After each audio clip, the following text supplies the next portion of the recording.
पंडरीनाथ भगवान, श्री विट्ठल भगवान उनसे बहुत रीझे रहते थे। अब देखो, छत्रपति शिवाजी जिनके चरणों में नतमस्तक रहते हैं, साक्षात जगत नियंता जगदाधार पंडरीनाथ भगवान श्री विट्ठल भगवान, जब तुकाराम जी मंदिर में प्रवेश करते थे तो विट्ठल भगवान की जो प्रतिमूर्ति थी वो जड़ से साक्षात सचल हो जाती थी, हंसने लग जाते थे ठाकुर जी, आंखें टिमटिमाने लगती थी ठाकुर जी की तुकाराम जी के आते ही। तुकाराम जी जिस गली से निकल जाते थे, लाखों की तादाद में लोग उनके घेरा में चलते थे, आगे पीछे हाथ पांव जोड़ते हुए चलते थे। लेकिन जब तुकाराम जी अपने घर आते थे तो पत्नी उनकी बिल्कुल विपरीत थी। वो डांटती भी थी, फटकारती भी थी और खूब सुनाती भी थी। पूरे दिन कुछ करते धरते नहीं हो, प्रवचन करते रहते हो, कथाएं सुनाते रहते हो, कुछ दक्षिणा लिया करो, घर कैसे चलेगा।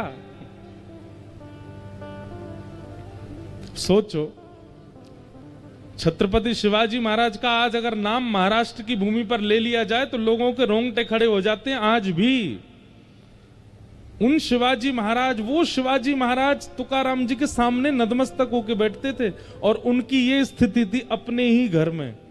पत्नी उनको ज्यादा कुछ करती नहीं। लो, ये गन्ने, खूब सारे गन्ने दे दिए, इनको बेच के आओ और उसका जो पैसा मिलेगा लाके मुझको देना। घर चलाना आता नहीं है, बस पूरे दिन कथा प्रवचन करते रहते हो, जाओ चलो। तुकाराम जी निकल गए गन्ने लेके। रास्ते में छोटे छोटे बच्चे, अब उस समय पर ये टॉफी तो होती नहीं थी, वो एक बुढ़िया के बाल खाते हैं बच्चे, गांव में आज भी घूमते हैं लोग, वो तो होते नहीं थे। या ये चूरन चटनी आजकल जो बच्चे खाते हैं अपनी जीभ के सुख के लिए, ये सब पहले तो होता नहीं था। पहले तो आम होते थे, सेब होते, गन्ना होते, इनसे ही स्वाद लेते बच्चे। तुकाराम जी गन्ना लेकर के जा रहे अपने कंधे पर, खूब सारे, इतने में बच्चे पीछे पड़ गए, गन्ना दे दो, गन्ना दे दो। तुकाराम जी महाराज बड़े बेचारे भावुक हो गए, अरे आओ आओ आओ, ये लो तुम्हारे लिए, तुम्हारे, सब बच्चों को बांट दिए, सारे गन्ने बांट दिए, एक बच्चा। तुकाराम जी ने अपने ऐसे कंधे पर लटका लिया, दोनों हाथ टांग लिए उस पे, घर आ रहे थे। पत्नी इतनी खुश हो गई, ओ हो सबरे गन्ने बेके आए, खूब सारा पैसा लेके आए होंगे। जैसे तुकाराम जी घर आए, पत्नी ने तो महाराज खूब सुंदर उनकी आरती करी, आओ आओ आओ आओ, देखो आज कितने अच्छे लग रहे हो, कथा करके आते हो अच्छे नहीं लगते, आज अच्छे लग रहे हो, दक्षिण पैसा लेके आए होंगे ना, बताओ कितने रुपए में बेका सब। तुकाराम जी बोले, देवी मैं तो गया बेचने ही था, तो मार्ग में बहुत सारे बच्चे मिल गए, मैं तो बांटे आया सब में,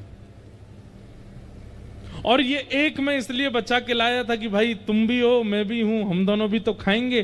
पर मैं ये सोच रहा हूं कि हम खाने वाले दो, गन्ना तो एक ही है, अब हम दोनों में कौन खाएगा इसको। दो होते तो बात और अच्छी बन जाती। पत्नी को आया गुस्सा, अपने दांत कटकटाने लगी, बोले रुक जाओ मैं बताती हूँ तुमको। बांट आए बच्चों में और गन्ना पकड़ करके एक दिया उनके कमर पे, सोई गन्ना टूट गया, दो हो गए। तुकाराम जी बोले, वाह वाह वाह, जय हो विट्ठल भगवान, आपने तो ऐसी बुद्धिमान पत्नी मुझको दी है, बताओ इसने दो कर दिए, ले एक तू खा एक मैं खाऊंगा। इतनी अनुकूलता में रहते थे, उनको पीड़ा का अनुभव होता ही नहीं था। आज का पति होता क्या करता, ऐसे व्यवहार की पत्नी मिल जाए तो, या ऐसे व्यवहार का पति मिल जाए तो आज के लोग नहीं सहन कर पाएंगे। लेकिन तुकाराम जी पर कोई प्रभाव नहीं पड़ता था उस बात का। अब इसका उत्तर क्या है, क्यों नहीं पड़ता था? तो अभी सीधी बात तो यह है कि तुकाराम जी भगवान के भक्त हैं इसलिए उनको लेकिन ऐसे नहीं ना, कोई बात ऐसी बताई जाए जिससे ये प्रमाणित हो जाए कि तुकाराम जी को प्रभाव नहीं होता था। एक बार तुकाराम जी के गांव का एक नया बालक था, उसकी शादी के लिए पूरा परिवार पीछे पड़ रहा था, तू शादी कर शादी कर। उसने एक ही शर्त रखी, बोले हमारे गांव के तुकाराम जी अगर बोल देंगे कि शादी कर तो करूंगा। क्यों? क्योंकि उनकी पत्नी इतनी विपरीत है, वो कभी कहेंगे ही नहीं। भाई जो स्वयं जला हुआ होगा वो दूसरे को सावधान करेगा ना। तुकाराम जी कभी नहीं बोलेंगे मुझसे कि तू ब्याह कर, इसलिए तुकाराम जी अगर कहेंगे तो मैं ब्याह करूंगा। घर वाले बेचारे डर के मारे नहीं जाते थे, क्योंकि तुकाराम जी को मना ही करना है। सबको यही लगता है तुकाराम जी मना कर देंगे, वो खुद बेचारे इतने कष्ट भोग रहे हैं। लेकिन जब अति हो गई तो घर के लोग बोले चल तुकाराम जी के पास चल, उनसे बुलवा। तो बालक गया और तुकाराम जी से जाके बोला मेरे घर के परिवार के सब लोग पीछे पड़ रहे हैं और सब लोग मुझसे कह रहे हैं कि आप ब्याह कर लो, पर मैंने सबसे कहा है कि आप कहेंगे तो ही मैं ब्याह करूंगा।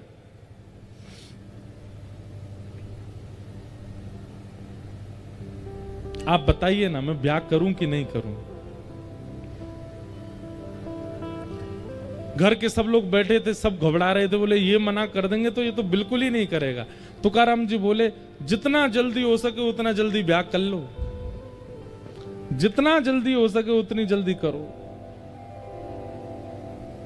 तो वो लड़का घबरा गया। घर के लोग तो वहीं पर ही नाचने लगे, बोले अब तो बेटा तू गया, अब तो तेरा ब्याह होगा। तुकाराम जी बोल दिए। घर के लोग चले गए तो वो अब तुकाराम जी के पास बैठा, बोला आप साधक प्रवृत्ति के व्यक्ति नहीं है। अरे जब पता है कि मार्ग में हमने कष्ट भोगा तो दूसरों को सावधान करना चाहिए। आप खुद इतनी पीड़ा में रहते हैं, पत्नी आपकी मार तक देती है सबके आगे, और आप मुझसे कह रहे हैं कि मैं भी ब्याह कर लूं, क्यों? तुकाराम जी बोले देख भाई, अगर अनुकूल पत्नी आ गई तो तुम दोनों जीवन आराम से जी लोगे, और यदि प्रतिकूल पत्नी आई तो इस गांव में एक की जगह दो तुकाराम हो जाएंगे, मैं और तू दोनों। लेकिन उस बालक ने चरण पकड़े, बोले मैं ठीक है मैं ब्याह करूंगा, लेकिन आपकी प्रसन्नता का राज क्या है? आपकी पत्नी विपरीत है, और तुकाराम जी का पहले ब्याह हुआ था तो पत्नी और बेटा भुखमरी के कारण मर गए थे, उनके प्राण चले गए। तो दूसरा ब्याह हुआ तो दूसरी पत्नी इतनी तेज आई कि वो ऐसा करती थी। तो उस बालक ने कहा इतनी प्रसन्नता का कारण क्या? आप इतने प्रसन्न क्यों रहते हो? आपकी पत्नी बिल्कुल विपरीत स्वभाव की, आपके घर में कोई सुख शांति नहीं है, आप पूरे दिन यहाँ पहाड़ी पर बैठे रहते हैं, आपको भोजन भी घर से तो मिलता नहीं है, फिर भी आपके चेहरे पर कभी शिकन नहीं देखी, आपके चेहरे पर कभी मायूसी नहीं देखी, इसका कारण क्या है?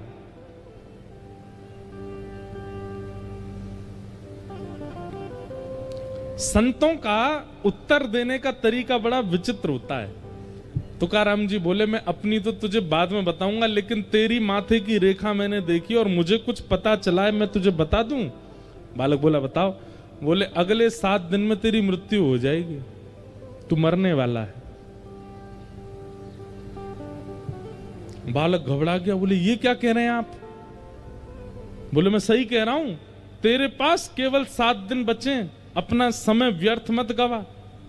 जितनों से तेने लड़ाइयां कर ली हैं सबसे क्षमा मांग ले, सब कुछ व्यवस्थित कर ले, और भाई तेरे पास 7 दिन बचे हैं, अपना जीवन जितना हो सके इन 7 दिनों में व्यवस्थित कर लियो, कभी भी प्राण चले जाएंगे 7वें दिन।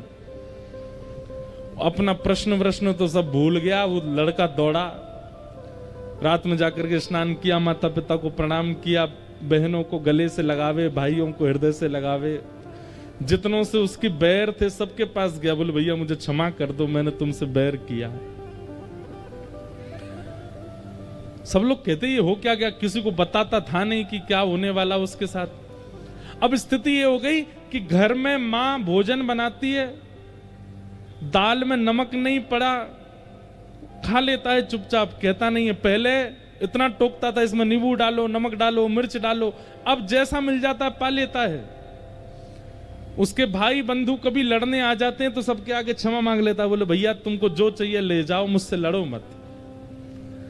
कभी उसको बहुत कोई स्नेह देता तो भी उस पर फर्क नहीं पड़ता, कोई उसको बहुत कष्ट देता गया, बोले नाथ दिन है, अब बताइए मेरे प्राण कब निकलेंगे और मैं क्या करूं अब? तुकाराम जी बोले एक बात बता, पिछले 7 दिनों में तुझसे कोई लड़ने आया? बोले आए तो थे लेकिन मुझको याद नहीं, क्योंकि मैंने दिमाग में ज्यादा लिया नहीं। लड़ने आ रहे थे भाई बंधु लोग, मैं कहता भाई लड़ो, मतलब क्या लड़ने के लिए, कहां जाऊं मैं, मेरा प्राण निकलने वाले हैं। तुकाराम जी बोले पिछले 7 दिन में तेरा किसी ने बहुत सम्मान किया? बोले वो भी सम्मान भी किया, पर कहां अच्छा लग रहा था सम्मान, बस ये लग रहा था 7 दिन में प्राण चले जाएंगे, भाई क्या करूं। अच्छा एक बात बता, परसों माँ ने घर में क्या बनाया था? बोले दाल चावल। दाल में नमक वमक कैसा था? सब ठीक था। बोले कुछ याद नहीं है मुझको, जैसा बना मैंने खा लिया, मुझे तो बस यही लग रहा था प्राण जाने वाले हैं। तुकाराम जी बोले मेरी प्रसन्नता का राज यही है, मैं हर दिन को अपना अंतिम मानता हूं, मैं हर दिन को अपना अंतिम समझता हूं। कोई मुझसे लड़ने आता है तो मैं विचार करता हूं मेरे क्या पता अगले क्षण मेरे प्राण चलेगा, इससे बैर क्यों करूं।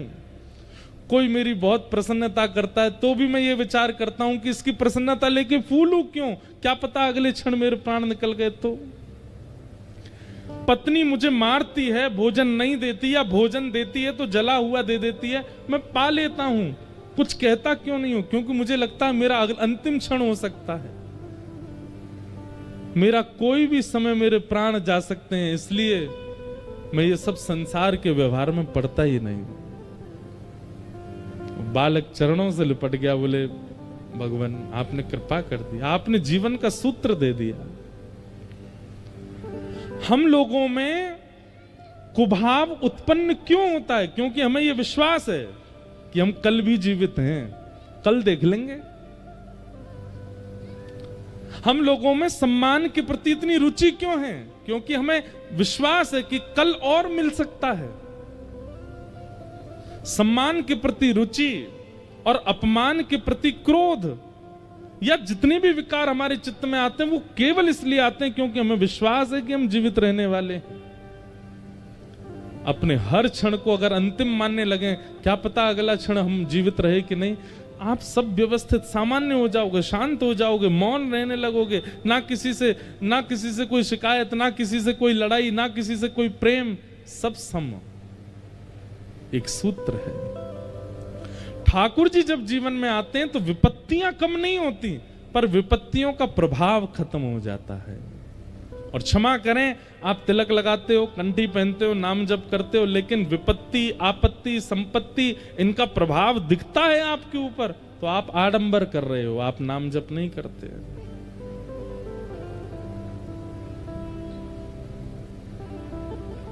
तापत्रय विनाशाय श्री कृष्णाय